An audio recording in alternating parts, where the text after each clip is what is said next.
आज हम बात करने जा रहे हैं कि अगर आप अपने घर की सीढ़ियों पर एसएस की रेलिंग लगवाना चाह रहे हैं तो ऐसी क्या क्या चीजें जिसका आपको ध्यान रखना चाहिए, उसका खर्चा कितना आएगा और वो क्या क्या बातें जो आपको कॉन्ट्रैक्टर में देखनी चाहिए ताकि वो आपको मूर्ख ना बना सके। तो इस पूरी वीडियो को हम दो हिस्सों में बांटेंगे। पहले हिस्से में बात करेंगे वो सारी चीजों की जो कॉन्ट्रैक्टर से बात करने से पहले आपको पता होनी चाहिए, और दूसरे हिस्से में बात करेंगे उन सारी चीजों की जो कॉन्ट्रैक्टर जब काम करे तो आपको पता होनी चाहिए। इस तरह से आपकी सीढ़ियों की रेलिंग अच्छी बनेगी और मजबूत भी बनेगी। तो चलिए वीडियो में आगे चलते हैं। सबसे पहले स्टेप में आपको डिसाइड करना होगा कि आप अपनी रेलिंग किस मटेरियल की बनवाना चाह रहे हैं। जानता हूं आप यहाँ एसएस की रेलिंग देखने आए हैं, स्टेनलेस स्टील की, लेकिन उसमें भी दो प्रकार होते हैं। पहला 304, दूसरा 202। अब मैं आपको एक सिंपल सा लॉजिक बता देता हूँ। अगर आपकी सीढ़ियां ऐसी जगह पर है जहां पर धूप और बारिश रेगुलरली पड़ती रहती है तो वहां हमेशा 304 ग्रेड का स्टेनलेस स्टील के साथ ही जाइए। नहीं जाएंगे तो आपकी सीढ़ियों की रेलिंग में जंग लग जाएगा। लेकिन अगर आपकी सीढ़ियां ऐसी जगह पर है जहां धूप या बरसात डेली बेसिस पर नहीं पड़ती, कभी वंस इन अ वाइल वहां पर पानी लग सकता है, तो आप बेशक 202 के साथ जा सकते हैं। 202 ग्रेड सस्ता होता है और वो इसमें जंग लगने के ज्यादा चांस होते हैं, लेकिन अगर पूरी तरह से कवर्ड है सब कुछ तो आप बेशक 202 के साथ जा सकते हैं। 304 के साथ जाने की जरूरत नहीं है, 304 आपको महंगा ही पड़ेगा। इन दोनों के अगर प्राइस की बात करी जाए तो 202 आपको लगभग 600 रुपए रनिंग फीट के हिसाब से पड़ जाएगा और 304 आपको लगभग 850 रुपए रनिंग फीट के हिसाब से पड़ेगा। अब जो मैं ये प्राइस बोल रहा हूँ इसमें मटेरियल और लेबर कॉस्ट दोनों इंक्लूड है, और मैं बार बार आपको रनिंग फीट में चीजें बता रहा हूँ। रनिंग फीट जिनको नहीं पता उनको मैं बता दूं कि ये सारी चीजें रनिंग फीट के हिसाब से आती हैं। यानी अगर आपकी सीढ़ियां लेट से 10 फुट की है और आपको 202 ग्रेड की लगवानी है और 202 ग्रेड का रेट आया 600 रुपए का, तो 600 इंटू 10 कर देंगे, यानी 6000 रुपए में आपका लेबर और मटेरियल दोनों आ जाएगा। तो आपको करना क्या है, जहां भी रेलिंग आपको लगवानी है वहां की एक बार लंबाई नाप लीजिए। जो लंबाई आएगी उसी को हम रनिंग फीट कहते हैं। अब आप अपने मटेरियल का चुनाव कर चुके हैं, आप जानते हैं कि आपको 202 लगवाना है, 304। अब चलते हैं अगले स्टेप पर। अगले स्टेप में आपको डिसाइड करना होगा कि आपको अपनी रेलिंग की शेप क्या चाहिए। शेप दो तरह की हो सकती है। पहला तो जैसा आप पिक्चर में देख पा रहे हैं ऐसी रेक्टेंगुलर टाइप की, और दूसरी होती है जो ज्यादातर लोग लगवाते हैं गोल, जैसा दोबारा वीडियो में देख पा रहे हैं। मैं पर्सनली हमेशा प्रेफर करता हूं कि गोल पाइप लगवाया जाए। उसके दो फायदे हैं। पहला तो रेलिंग में जब गोल पाइप लगता है तो उसपे ग्रिप अच्छी बनती है, आप आसानी से पकड़ के उसे चढ़ सकते हैं, पहला फायदा। दूसरा फायदा, गोल पाइप आपको हमेशा थोड़ा सा सस्ता पड़ता है चौकोर पाइप के मुकाबले, क्योंकि इसमें मटेरियल कम लगता है। तो इन दोनों में लगभग 50 से 60 रुपए का डिफरेंस रहता है। अगर गोल वाला आपको 600 रुपए रनिंग फीट के हिसाब से पड़ता है तो चौकोर वाला आपको 650 700 रुपए रनिंग फीट के हिसाब से पड़ सकता है।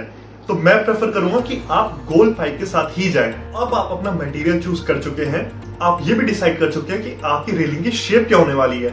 अब आपको डिसाइड करना है कि आपके रेलिंग का गेज क्या होने वाला है। गेज जिनको नहीं पता उनको मैं सिंपल भाषा में समझा दूं कि 304 या 202 मटेरियल तो ठीक है, लेकिन इसमें भी मोटाई अलग अलग हो सकती है। उस मोटाई को हम गेज कहते हैं। गेज जितना ज्यादा होता है मोटाई उतनी कम होती है, और गेज जितना कम होता है मोटाई उतनी ज्यादा होती है। तो आप एक स्टैंडर्ड सा रूल याद रखिए कि पूरी रेलिंग में जो सबसे ऊपर वाला पाइप होगा वो थोड़ा सा मोटा होना चाहिए। उसको आप 16 गेज लेकर चलिए, अपने कॉन्ट्रैक्टर कह दीजिए कि 16 गेज में चाहिए। और जो नीचे आपके पतले पतले पाइप देख रहे हैं इनमें मजबूती की जरूरत नहीं होती, क्योंकि इनका आप सहारा नहीं लेते, इसलिए यहाँ पर आप 18 गेज लगवा सकते हैं। आप चाहें तो 16 कर सकते हैं, लेकिन खामखा के पैसे बर्बाद होंगे। इसलिए मैं हमेशा प्रेफर करता हूँ कि ऊपर वाला पाइप मोटा हो जिसको हम 16 गेज रखेंगे, और नीचे वाले पाइप पतले हो जिनको हम 18 गेज रखेंगे। अब आप पूरी तरह तैयार हैं अपने कॉन्ट्रैक्टर से बात करने के लिए। अब चलते हैं अगले पड़ाव की तरफ, जिसमें हम जानेंगे कि जब आपका कॉन्ट्रैक्टर काम कर रहा होगा तो किन किन बातों का ध्यान आपको रखना जरूरी है। लेकिन आगे बढ़ने से पहले एक छोटी सी रिक्वेस्ट है, जो वीडियो शायद आप 5 मिनट में देख लेते हैं वो बनाने में हमें 5-5 दिन लग जाते हैं। तो अगर आपको हमारी मेहनत पसंद आती है तो प्लीज चैनल को सब्सक्राइब जरूर करिए। अब चलते हैं अगले पड़ाव की तरफ। सबसे पहले अगर आपको किसी चीज पर ध्यान देना है तो वो ये है कि जिस तरह आप इस वीडियो में पिलर्स देख पा रहे हैं, इस तरह से आपकी सीढ़ियों में भी ये पतले पिलर्स होंगे। इनका काम होता है आपकी रेलिंग को स्थिर रखना, उनको मजबूती प्रदान करना। इसलिए बेहद जरूरी है कि इन दोनों के बीच का जो डिस्टेंस है वो बहुत ज्यादा ना हो। इसमें जो मैक्सिमम यानी ज्यादा से ज्यादा डिस्टेंस हो सकता है वो हो सकता है 2 स्टेप्स का, यानी 2 सीढ़ियों का। तो अगर आपने एक सीढ़ी पर एक पिलर लगाया है तो 1, 2, 3, तीसरी पर ये पिलर दोबारा से होना चाहिए, यानी ज्यादा से ज्यादा आप 2 स्टेप का डिफरेंस ही ले सकते हैं। अगर आपका कॉन्ट्रैक्टर इससे ज्यादा डिस्टेंस ले रहा है तो वो गलत कर रहा है, उसे तुरंत रोकिए। दूसरी चीज जो आपको ध्यान रखनी है वो ये है कि क्या आपका मटेरियल सही आया है, यानी आपने उसको या तो 304 बोला होगा या 202 बोला होगा, ये मटेरियल क्या सही आया है ये जरूर देखना है। अब 202 जिसने बोला है उसका तो ज्यादा डर नहीं है, लेकिन 304 जिसने बोला है उसको चेक करना पड़ेगा कि उसके पाइप पर क्या 304 ग्रेड का स्टील लिखा है या नहीं। और उससे भी अच्छा तरीका और है, जब भी आपको कॉन्ट्रैक्टर आपके पाइप की घिसाई कर रहा हो तो उसमें से इस तरह की चिंगारियां निकलेंगी। अगर ये चिंगारियां बहुत दूर तक जा रही है, यानी 4 से 5 फीट दूर तक जा रही है जैसा वीडियो में आप देख रहे हैं, तो वो 100% 202 ग्रेड का स्टील है। लेकिन अगर उसकी जो चिंगारी है वो 1 से 2 फीट मैक्सिमम जा पा रही है तो वो 304 ग्रेड का स्टील है। तो जब भी वो ग्राइंडर मारे आपकी रेलिंग पर तो जरूर देखिए कि चिंगारी कितनी दूर तक जा रही है और देखिए क्या वो मटेरियल ठीक लाया भी है या नहीं। तीसरी चीज जो बहुत जरूरी है और लोग इस पर बिल्कुल ध्यान नहीं देते ये है कि जब भी आपके 2 पाइप आपका कॉन्ट्रैक्टर जोड़ रहा होगा तो वो एक पतली सी पेंसिल जैसी रोड का इस्तेमाल करता है। उस रोड को कहा जाता है इलेक्ट्रोड, जैसा आप इस वीडियो में देख पा रहे होंगे। अब बेहद जरूरी है कि वो जो रॉड है वो अच्छी कंपनी की हो। होता क्या है कि जब भी 2 पाइप आपस में जुड़ रहे हैं तो इलेक्ट्रोड को पिघलाकर बीच में डाला जाता है, उसके पिघलने की वजह से ही 2 रोड्स आपस में जुड़ जाती हैं। अब अगर वो है अच्छी कंपनी की तो एक बराबर पिघलेगी और आपके जॉइंट्स बिल्कुल अच्छे से जुड़ेंगे और वो दिखाई भी नहीं देंगे जुड़ने के बाद। लेकिन अगर वो नहीं है अच्छी कंपनी की और कॉन्ट्रैक्टर ने पैसे बचाने की कोशिश किया है तो वो एक बराबर नहीं पिघलेगी और आपके जॉइंट्स दिखते रहेंगे जो बाद में बेहद गंदे लगते हैं। इसलिए बेहद जरूरी है कि आप साफ कर दें पहले ही कि इलेक्ट्रोड आपको अच्छी कंपनी की चाहिए। आप टाटा ले सकते हैं, जिंदल ले सकते हैं, सुप्रीम ले सकते हैं। अगर ये कोई नहीं भी मिल रहा है तो आप इलेक्ट्रोड के पैकेट पर देखिए कि क्या वहां पर E30816 स्टेनलेस स्टील लिखा है या नहीं। अगर लिखा है तो यानी अच्छी कंपनी है और आपका काम अच्छे से होगा। अगर नहीं लिखा है तो वो इलेक्ट्रोड इस्तेमाल करने मत दें।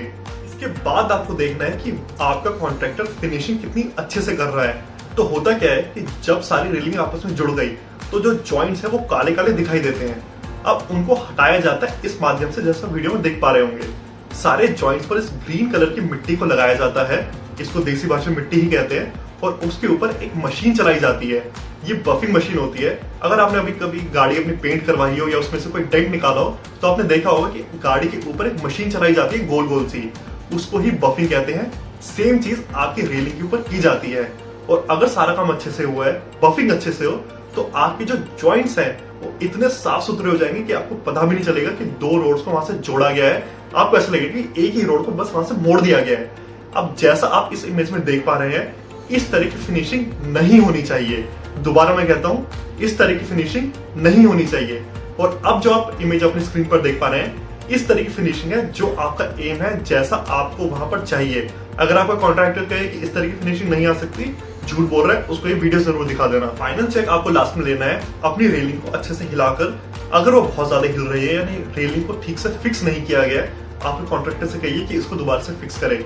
और दूसरी चीज आपको देखनी है कि नीचे जो ये कैप्स लगी हैं, जैसा वीडियो में देख रहे हैं, क्या ये अच्छी क्वालिटी की है या नहीं। होता क्या है कि इसमें भी ग्रेड होते हैं 202 या 304।